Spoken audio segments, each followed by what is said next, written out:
வணக்கம். இது தமிழ் குரலின் சிறப்பு நேர்காணலில் இன்றைக்கு நம்மோடு இணைந்திருக்கிறவர் மரியாதைக்குரிய மூத்த பத்திரிகையாளர், அரசியல் திறனாய்வாளர் ஐயா திருமிகு முனைவர் தராசு ஷியாம் அவர்கள். சார் வணக்கம் சார். வணக்கம் உழவன். அதிமுக பாஜக கூட்டணியினுடைய ஜெல்லிங் ப்ராசஸ்க்கு ஏதாச்சும் முயற்சி நடக்குமா சார்? டெல்லி எடுக்குமான்னு ஒரு கேள்வி இருக்கு. ஏன்னா ஒரு வருஷத்துக்கு முன்னாடி கொண்டு வந்ததுக்கு காரணமே மனக்கிலேசங்கள் இருக்கு, அது ஜெல் ஆகணுங்கிறதுக்கு தானே. அந்த நோக்கமே நடக்கிற மாதிரி தெரியலையே. அப்ப அதிமுக பலவீனப்படுவதை டெல்லி ரசிக்கிறதுன்னு பார்க்க வேண்டியிருக்கு, அமித்ஷாவோ மோடி அவர்களோ. அப்படி பார்க்கலங்க. அதாவது ஒரு கூட்டணி அறிவிச்சிட்டாங்க, ஜெல்லாகிறது ஜெல்லாகாது நமக்கு எப்போ ப்ராப்ளம் தெரியும் அப்படின்னா தேர்தல் அப்பதான் தெரியும். தொகுதி பங்கீடு தான் ரியல் இஷ்யூ. ஒரே தொகுதியை ரெண்டு தரப்பும் கேட்கும், ரெண்டு தரப்புக்கும் ஜெயிக்கிற வாய்ப்பு இருக்கிறதாக நினைப்பாங்க. அப்ப இப்ப ஜெல்லானுங்கிற அவசியம் இல்லை. கூட்டணி இப்ப நம்ம எப்படி பார்க்கிறோம்? கூட்டணி ஒரு போராட்டம், ஒரு களம், இதெல்லாம் ஒன்னா நின்னா கூட்டணி ஜெல் ஆகும் இப்படி நம்ம பார்க்கிறோம். ஒன்னா நிக்கணும்னு அவசியம் இல்லை. ஏன்னா கட்சி தலைவர்கள் எப்படி பார்ப்பாங்கன்னா, அப்படி ஒன்னா நின்னா ரெண்டு பேரும் தனித்தனியா இருக்கிறது தான் கட்சி தலைமைக்கு நல்லது. ஒன்னாகிறது கட்சி தலைமைக்கு நல்லது இல்லை. எப்பங்க கூட்டணியோட தேவை வரும்? தேர்தல் அப்பதானே வரும். வேற வழி இல்லை. இப்பவுமே அனௌன்ஸ் ஆயிடுச்சு. அதுக்காக ஜெல்லாகிற அளவுக்கு எதுக்கு நெருங்கி பழகணும்? தனித்தனியா இருக்கிறது தான் நல்லது கட்சி வளர்ச்சிக்கு. அப்படி ரெண்டு கட்சியுமே நினைக்கலாம். என்ன தவறு இருக்குன்னு கேட்கிறேன். அதுல அதிமுக அதுகிட்ட ஒரு தொண்டர் பலம் இருக்கு, ஒரு பூத்து எல்லாம் வச்சிருக்காங்க, பூத்து கமிட்டி எல்லாம் இருக்கு. பிஜேபி அண்ணாமலைகிட்ட இருந்த தொண்டர் பலம் நயினார்ட்ட இல்லை. அதாவது ஃபேன் ஃபாலோயிங். பூத் கமிட்டி எல்லாம் போட்டதான் சொல்றாங்களே தவிர ஃப்ரெண்ட்ஸ்ட கேட்டா அதெல்லாம் ஒன்றும் பெருசா தெரியலங்கன்னு தான் சொல்றாங்க. வழக்கம் போல திமுக அண்ணா திமுக தான் களத்துல நிக்குதுங்க. அப்ப பிஜேபியோட நம்ம ரொம்ப நெருங்கி தென்பட்டோம்னா அது நம்மகிட்ட இருக்கிற பலத்தை தான் கரைக்கும். அதிமுக அப்படிதான் நினைக்கும். அதனால இது தேவையில்லை அவங்களுக்கு. எல்லா கள போராட்டங்களையும் பிஜேபியோட நிக்கணும் தேவையில்லை. இன்னொன்னு என்னன்னாங்க, பிஜேபி என்கிற ஒரு கட்சிக்கு இங்க எதிர்ப்பு அதிகங்க. அதாவது அதிமுகவுக்கு 70% எதிர்ப்பு, திமுகவுக்கு 70% எதிர்ப்புனா பிஜேபிக்கு 90% எதிர்ப்பு.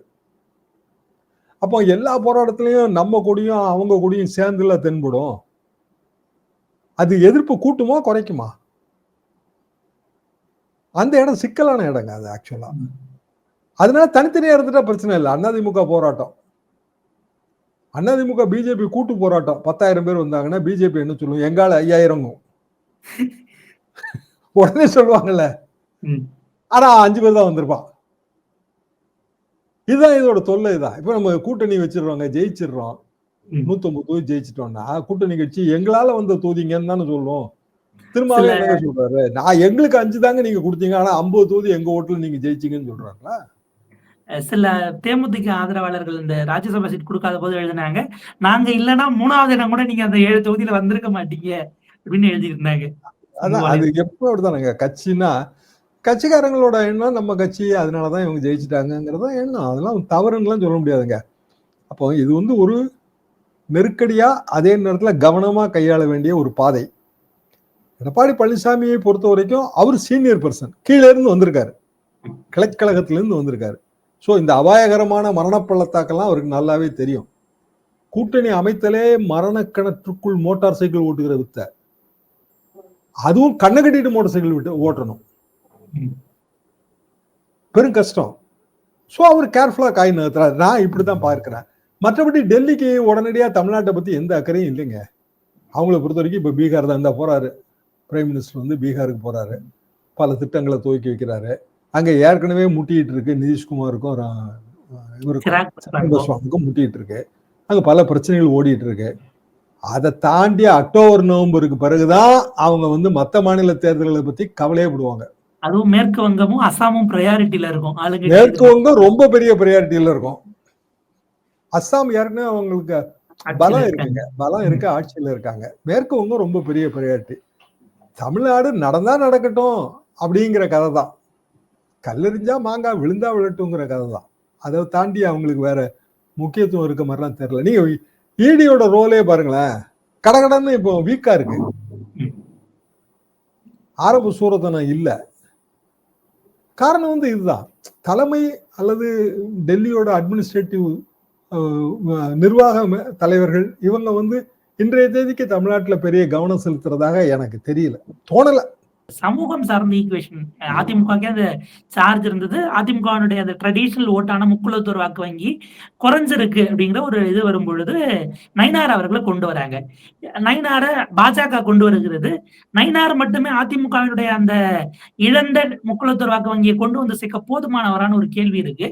அண்ணாமலை நயினார் ஈக்குவேஷனே அகைன் கவுண்டர் வெர்சஸ் முக்குளத்தோர்னும் ஒரு நரேட்டிவ் செட் பண்ணப்படுது. அதை நீங்க எப்படி பாக்குறீங்க? அதிமுக என்கிற அந்த அணிக்கு அது பலமாகுமா?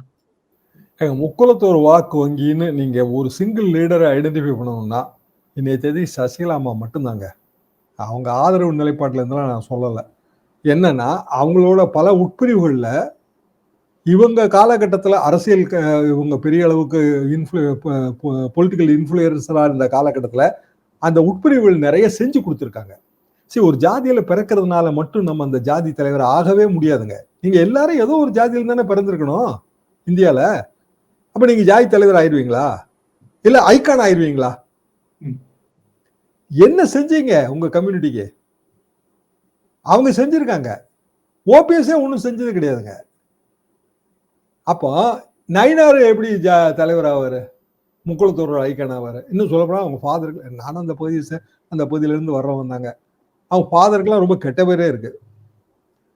நயினாரோட அட்வான்டேஜ் என்னன்னா அதிமுகலையும் அவருக்கான ஒரு சாஃப்ட்னஸ் உண்டுங்க. ரொம்ப மாம மச்சான்னு பழகின ஒரு சாஃப்ட்னஸ் உண்டு. அண்ணாமலை அளவுக்கு வந்து அதிமுக அவரை ரிஜெக்ட் பண்ணாது, அது அட்வான்டேஜ்.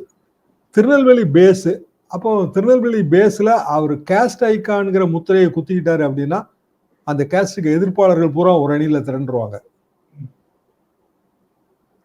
அது சிக்கல் அவருக்கு. ஸோ அவரே கேஸ்ட் நியூட்ரலா இருக்கணும்னு தான் முயற்சி பண்றாரு. அப்படிதான் நான் பார்க்கிறேன் இதை.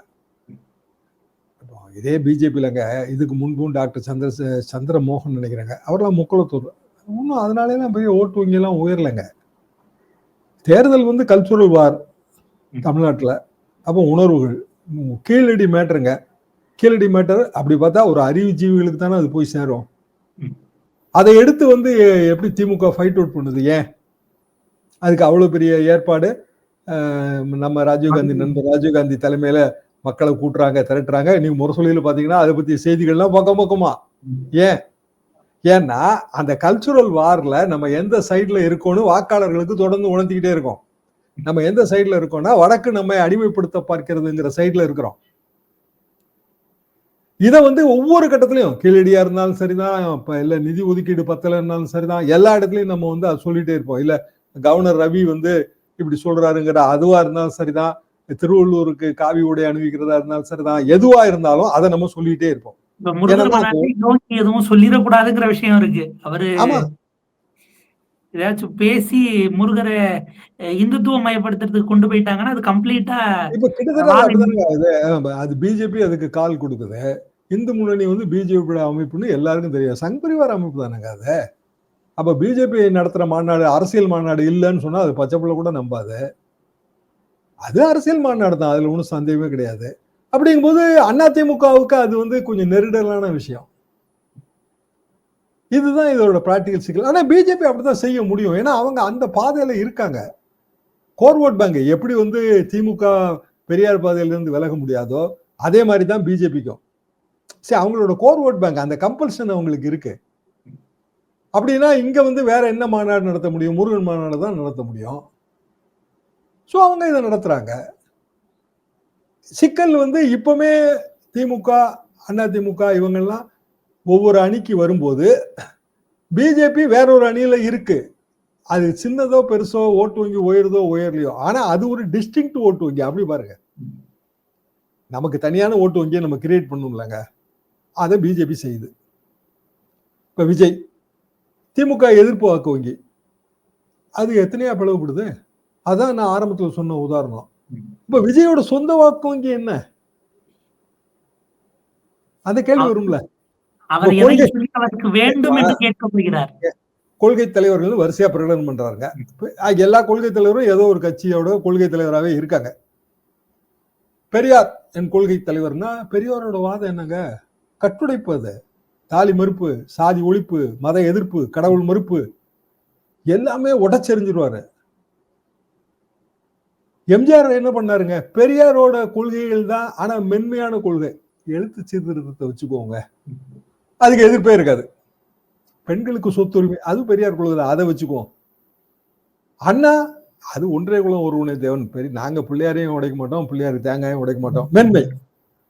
ஆனா பெரியார் ஓட்டு வங்கியை பெரிதும் பயன்படுத்தியது திமுக. பெரியார் ஓட்டு வங்கியில் ஒரு பகுதியை பயன்படுத்தியது அதிமுக. பெரியார் ஓட்டு வங்கியில் எப்படி விஜய் பயன்படுத்த முடியும், பயன் பெற முடியும்? அப்படி கேள்வி கேளுங்க. அவங்களுக்கு நம்பிக்கை வகையில் எதை செய்ய போறாருங்கிறது இருக்குல்ல, அந்த ஓட்டு வங்கிக்கு. அதான் அது பிஜேபி செய்துலன்ற முருகன் மாநாடு மூலமா பிஜேபி இந்துக்கள், இந்து ஒற்றுமை, இந்து மதத்தை காப்பாற்ற வேண்டும், இப்படியான உணர்வுடையவங்க இருப்பாங்கல்ல, ஹார்ட் கோர். அவங்களுக்கு நம்பிக்கை நட்சத்திரமா எது தெரியும்? முருக பக்தர்கள் மாநாடு. முருக பக்தர்கள் மாநாடு. கண்டிப்பாக சார். ஒரு விரிவான உரையாடல். இது அடுத்தடுத்த கட்டங்களுக்கு எப்படி போகுதுன்னு பார்ப்போம். இன்னும் பல திருப்பங்கள் நிச்சயமா காத்திருக்கு அப்படின்னு நினைப்போம். உங்களுடைய நேரத்துக்கும் கருத்துக்களுக்கும் மிக்க நன்றி சார்.